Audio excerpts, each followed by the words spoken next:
আমি প্রশ্ন করে ধ্রুবতা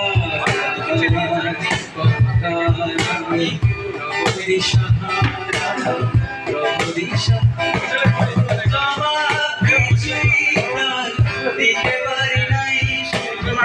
জবাব কিছুই দিতে পারি নাই বলছে কেটে গেল এই জীবন সারা